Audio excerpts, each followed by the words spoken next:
আমার ভাই, আমার বাবা গো, হৃদয় খুলে শোনো, আজকে ঘরে বসে থেকো না। এই মাহফিল আগামী বছর আবার এমন একটা দিনে হয়তো বা হবে, এর মাঝখানে কে জানি রে চলে যেতে হয়, কার কাছে জানি আজরাইল চলে আসে, কে জানি পৃথিবীর ইতি টানতে হয় রে বন্ধু। এই জন্য বলেছি বন্ধু, এখানেই শুধু ক্ষান্ত নয় রে, পাপীদের ভয়ঙ্করতার কোনো শেষ নাই।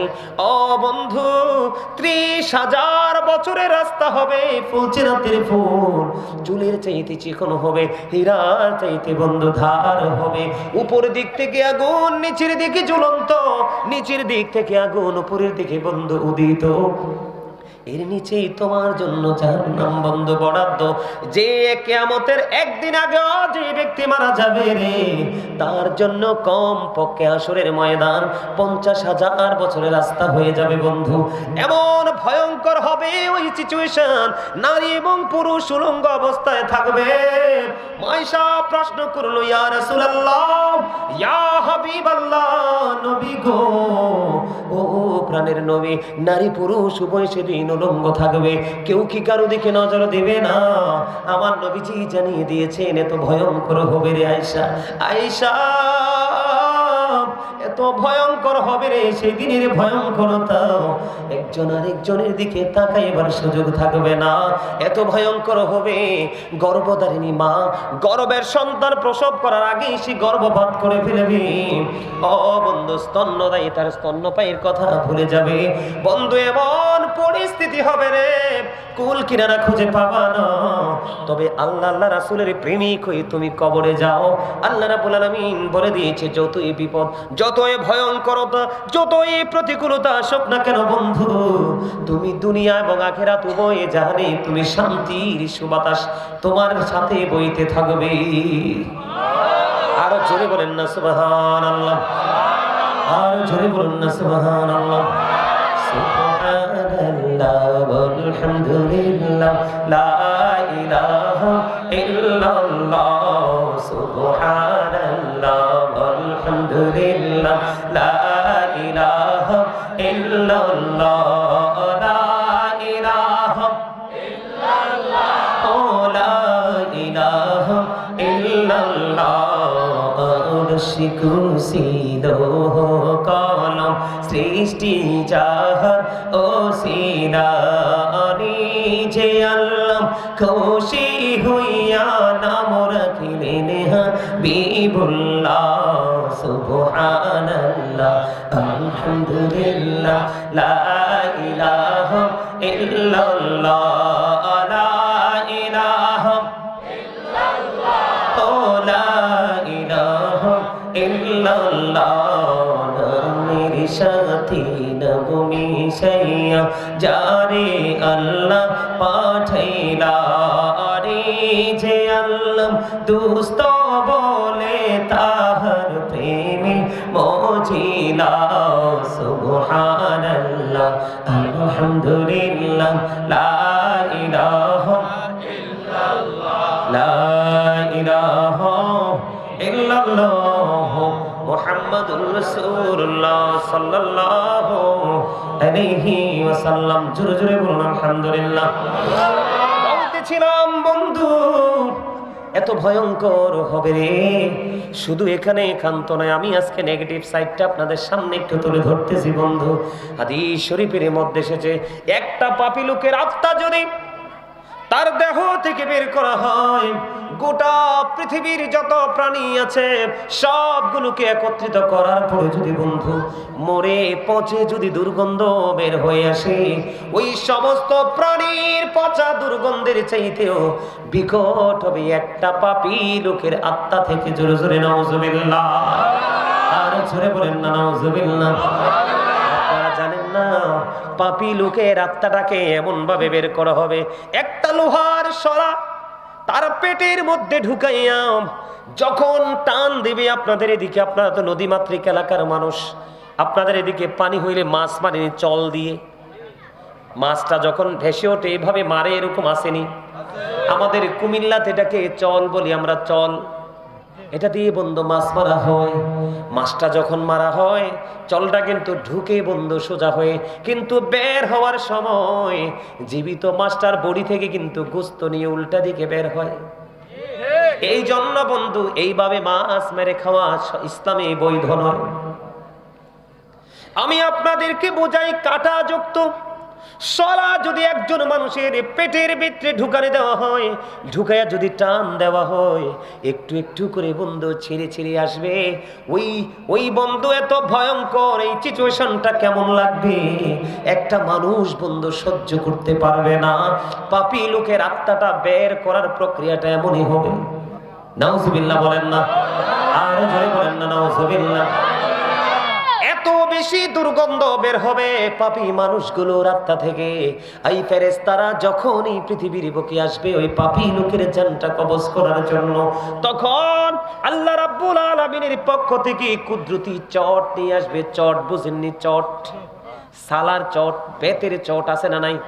দেখবেন মানুষ যখন কবরে দেওয়া হয় বন্ধু, কবরের উপরে বাঁশের চাউনির উপরে চট বিছিয়ে মাটি দেওয়া হয়। এইরকম চট নিয়ে আসবে, বলে হুজুর কেন গো, পাপী লোকের আত্মা থেকে এত দুর্গন্ধ বের হবে, ওই কারণে ওই চট নিয়ে এসে বন্ধু এটাকে পেঁচিয়ে ফেলা হবে।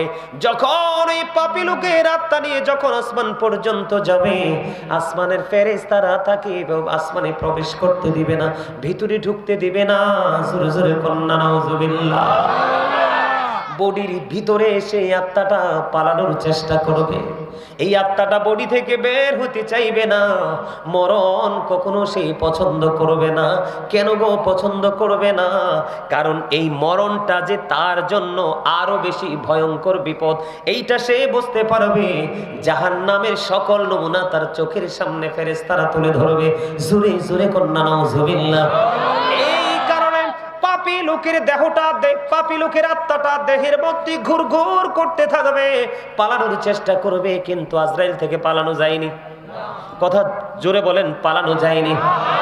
আল্লাহ তো মৃত্যু, জীবন এবং মৃত্যু সৃষ্টি করেছে। আল্লাযী খালাকাল মাউতা ওয়াল হায়া, আল্লাহ রাব্বুল আলামিন তিনি মৃত্যু সৃষ্টি করেছেন, জীবন সৃষ্টি করেছেন। ঠিক কিনা বলেন?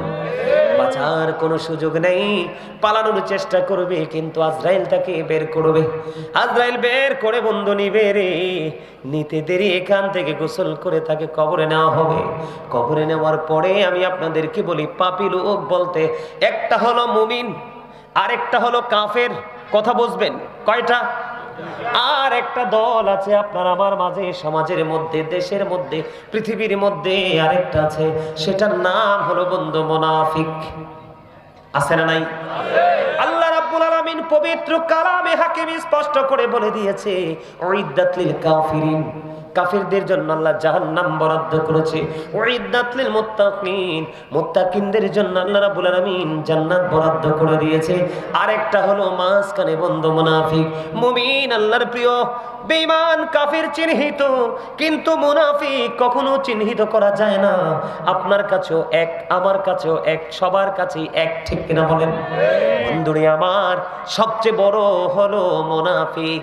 আল্লাহ রাব্বুল আলামিন বলেছেন, ইন্নাল মুনাফিকিনা ফিদ দারকিল আসফালি মিনান নার। আল্লাহ রাব্বুল আলামিন বলেছেন, the hypocrites will be in the lowest place of hell. মুনাফিকরা জাহান্নামের একেবারে সর্বনিম্ন স্তরে থাকবে।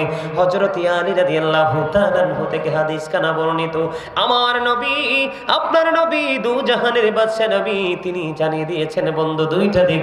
রাসূল জানিয়ে দিয়েছে, মুনাফিকরা নবীকে ভালোবাসবে না, আর ঈমানদাররা নবীকে ভালোবাসবে। জোরে জোরে বলেন না সুবহানাল্লাহ। Believers love the prophet, hypocrites don't love the prophet. ঈমানদাররা নবীকে ভালোবাসবে, মুনাফিকরা নবীকে ভালোবাসবে না। ওয়াজ কিন্তু ধীরে ধীরে ধীরে ধীরে আমি গভীরের দিকে যাচ্ছি, আপনারা খেয়াল করেন আমি কোন দিক থেকে কোন দিকে যাচ্ছি বন্ধু। নবীজি বলেছেন, ঈমানদাররা নবীকে ভালোবাসবে, মুনাফিকরা নবীকে ভালোবাসবে না। এখন আপনারা বলেন, আমরা কি সরাসরি আল্লাহকে ভালোবেসে আল্লাহ পাবো, নাকি নবীর মাধ্যমে পাবো? নবীজির মাধ্যমে পাবো।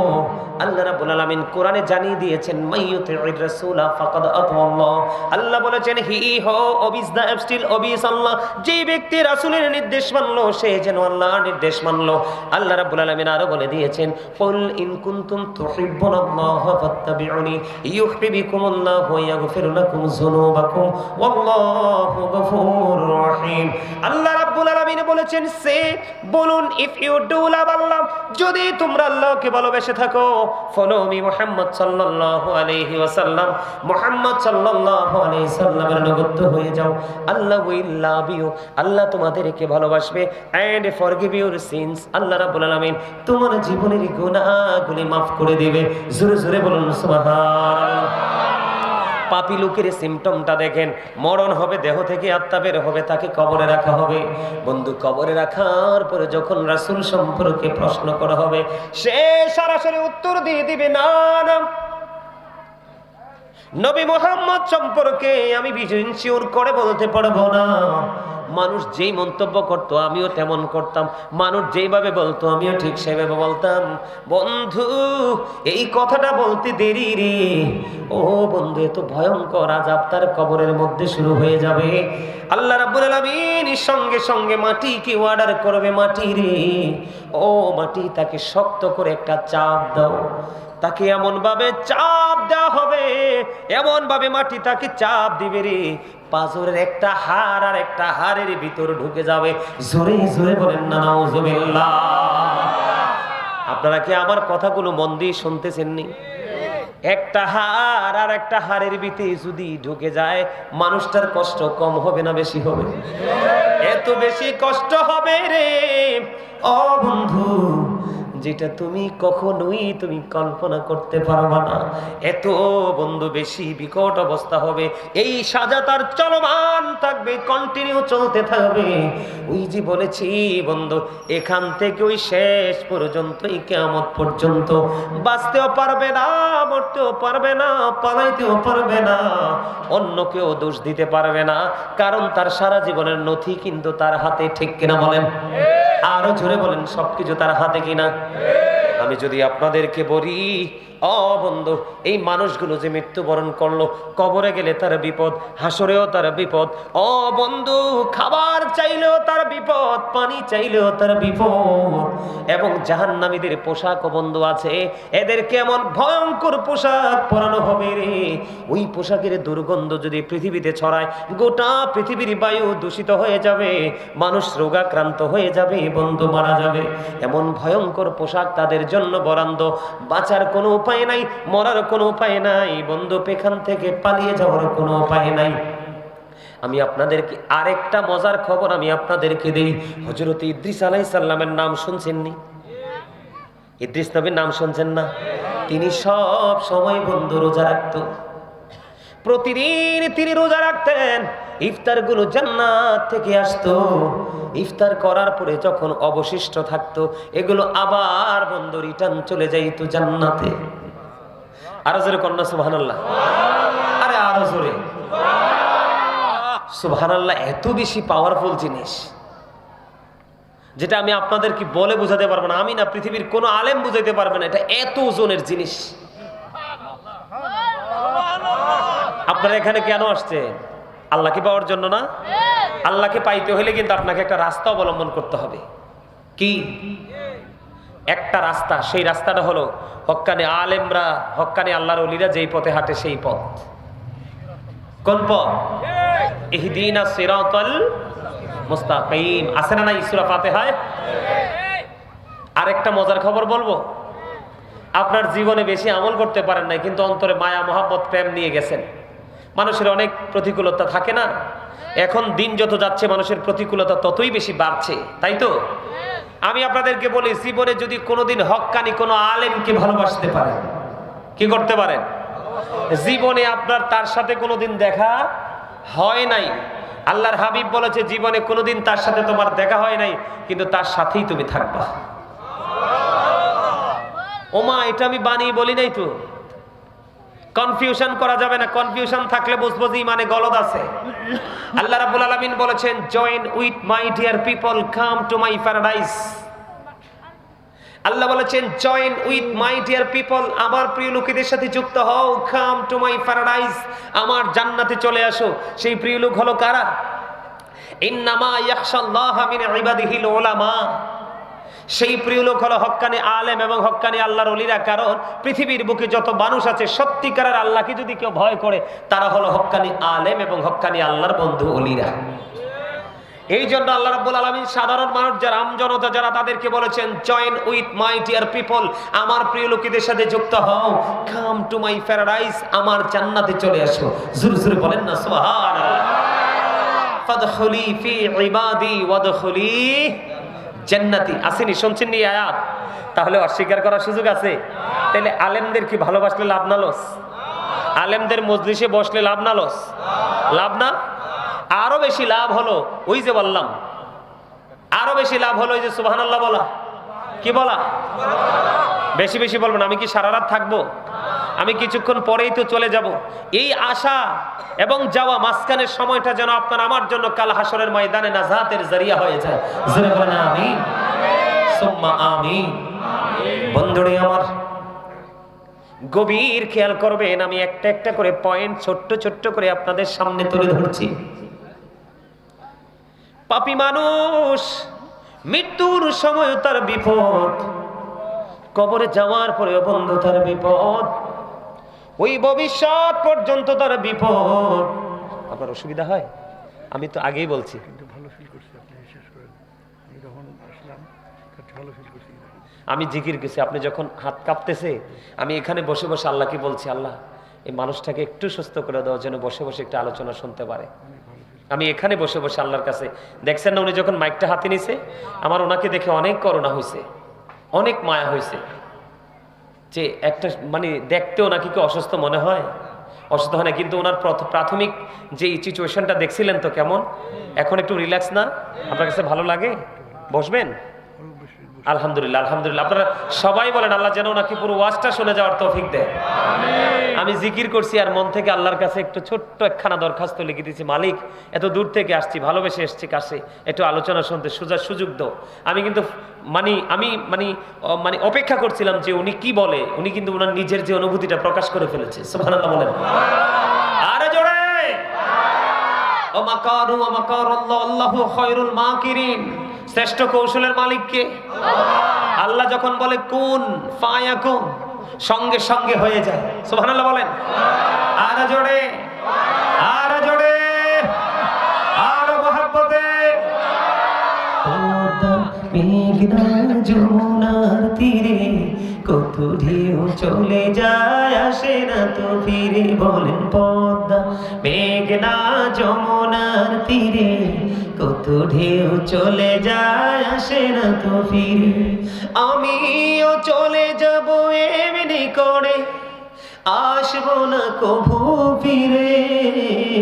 বলেন পদ্মা মেঘনা যমুনার তীরে কত ঢেউ চলে যায়, আসে না তো ফিরে। আপনারা তো পদ্মা নদীর তীরেই তো আছেন, বেশি দূরে না তো। আসে না, যেটা চলে যায় সেটা কি আর আসে? ঠিক আপনার আমার জীবনের পানির ঢেউয়ের মতো, একবার চলে গেলে আর ফিরে আসবো? যা বাজার করার ওই ঢেউ আসার আগেই করে ফেলতে হবে। আসলে পরে আপনার সেই বাজার করার কোনো সুযোগ আছে?